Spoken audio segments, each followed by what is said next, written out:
Hello everyone, welcome back to the channel. I'm Katie. Before we get started, I just want to say I am feeling really run down today. So it might not have been the best day to pick to do the audio for this, but I wanted to get this video up and show you what I've been doing over the past couple of days. So I've been going through my art stuff and I keep finding, as you do, things that need using up. And I had this bit of lino that really needed using. It was way past its prime. It was starting to go like yellowy at the edges and getting a bit brittle. So it was time to use it. So I decided to do a Tim Curry Pennywise lino cut and print, as I haven't done anything to do with lino for a really long time. And I thought I'd share that with you just in case you haven't done that before, or if you have done that before and you just want to see how I do it, whatever. So basically, if you've never used lino before, there's two different types of lino. There's this lino, like what I call like hard, like traditional lino with the Hessian backing on it, or there's the soft lino. Now the soft lino, if you are a beginner, which I mean personally I consider myself a beginner because I don't know the ins and outs of this craft. I am a jack of all trades, master of none when it comes to art and craft projects. I just do stuff how I find it enjoyable. So the soft lino is what I think a lot easier to use because you don't have to put as much pressure on what you're doing, and then there's less likelihood of you cutting yourself, which I very nearly did a couple of times during this video, but luckily I didn't. Usually I end up having a bit of an accident when I work with anything with a sharp edge. That's just what I'm like. So basically, to get your design onto the lino, what I did, I used tracing paper and sketched around a sketch that I'd already done before in an old art journal.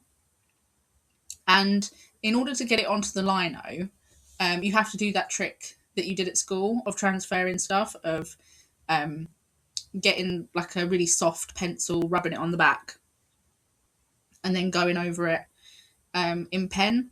Because when you're working with lino, you have to do everything backwards, which does, I mean, you might see in this video, I'm sort of like tossing and turning the tracing paper backwards and forwards a lot because I was getting confused. And in the end, I had to write like front and back on the tracing paper. But yeah, you basically do everything backwards so that when you print it, it comes out forwards. So you're essentially creating a mirror image to begin with, and then when you print it, everything comes out the right way around. Now, because the image that I'd picked, I hadn't done the other half of Tim Curry's hair, what I did was I traced the half that I had and then flipped that round as well, and then did a little bit freehand because I sort of messed it up a bit, but it's fine. It's fine. Right, so where am I up to? Brain has gone today. So yeah, so once I had the image on the lino, I then basically cut the image away. So when you are cutting the image away, you also have to work in reverse.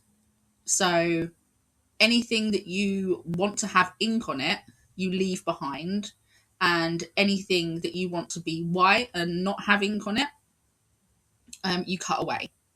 And there are some bits where I should have cut bits away and not cut bits away, but lino is quite a forgiving. You think like if you cut the wrong bit away, you think, oh god, like I've ruined everything. But it is quite forgiving, because you don't just have to use it as a lino print. You can use it as a basis for like mixed media projects and to alter the image in different ways. which you'll see that I did at the end of the video, which I'll go through with you in a second. But yeah, if you're doing anything with lino and you think, oh God, I've made a mistake, you haven't. You haven't. Everything can be sorted out after the fact. So in order to create my prints, I used the Essdee black printing ink. I would say just one word of caution when working with this ink. It is very, I don't know if it is actually oil based, but it's very thick. If you get it on your clothes, it's not going to come off. So don't wear like your really nice outfit when you're doing your lino printing. You need to wear stuff, if you get it on you, that it doesn't matter. And there are lots of other different colours of ink that you can use. If you want to do like more sort of like expert, like layered lino prints, which I don't usually do because because everything's like back to front and like mirror images of stuff. It messes with my brain, like working in layers. It's almost like you know when you see like spray paint artists and they're working in layers and you're like, how are you doing that? My brain just doesn't doesn't comprehend how that works. So yeah, once I had created the words, oh, my brain. Yeah, so once I had created the prints, I let them dry for a couple of days. And then I went in on a couple of them with some different inks. I used the F&W De La Rowney white acrylic ink, and I used a couple of different dilutions inks.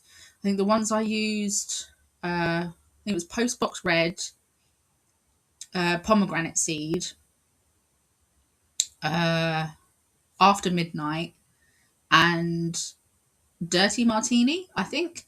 Now, I'm not sure out of those ones which ones, if they're all available yet or not, because my dilutions inks are really, really old. And so I haven't been keeping up with new releases and stuff like I used to back in the day. So if you can't get any of those now, I apologise, but you can substitute what I'm using for stuff that you already have.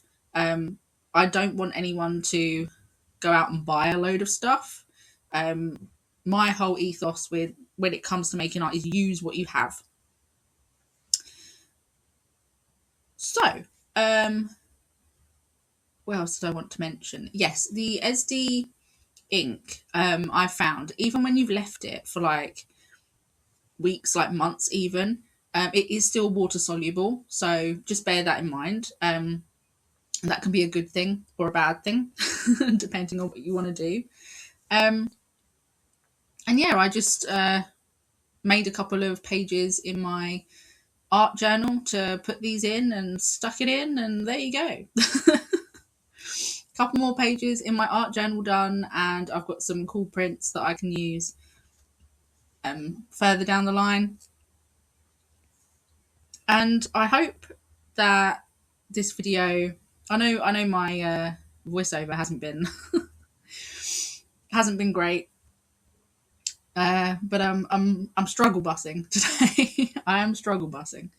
But yeah, I hope that this video has been inspirational, if nothing else, and that if you have never tried making your own lino prints or carving lino, that you give it a go. You don't have to do something really complicated. You can, I think one of the first ones that I started off with, I just did like my word of the year for that year. So don't feel like you have to do anything really complicated. Just give it a go, because it is quite like therapeutic. Like carving the lino, it does help slow your brain down a little bit if you're a bit like me and you're very overthinky and anxious and that that kind of person. So I'm going to leave you to enjoy the rest of the video. I have left the end part of the video. Did I do it at normal speed or 2x speed? I think I left it at normal speed, just so you can have a bit of a like relaxing chill session, because sometimes I do like watching art videos, like real time art videos. I find them quite relaxing. So let me know if that's something that you like, or whether you prefer stuff sped up, or whether you like this one, whether it's a mixture. It's always handy to know what you guys like to watch and that kind of thing. So yeah, I think that's going to be it for my yammering for this for this video.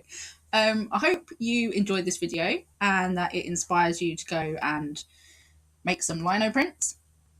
If you have any questions about anything that I've said or shown you or anything, or if you are able to have some time off over the Easter weekend and you've got some crafty projects you are doing, please share down below what you're doing over the Easter holidays. I'm always interested to know what art and craft projects other people have got going on. And yeah, let's all like inspire each other down in the comments to get creating over this Easter break.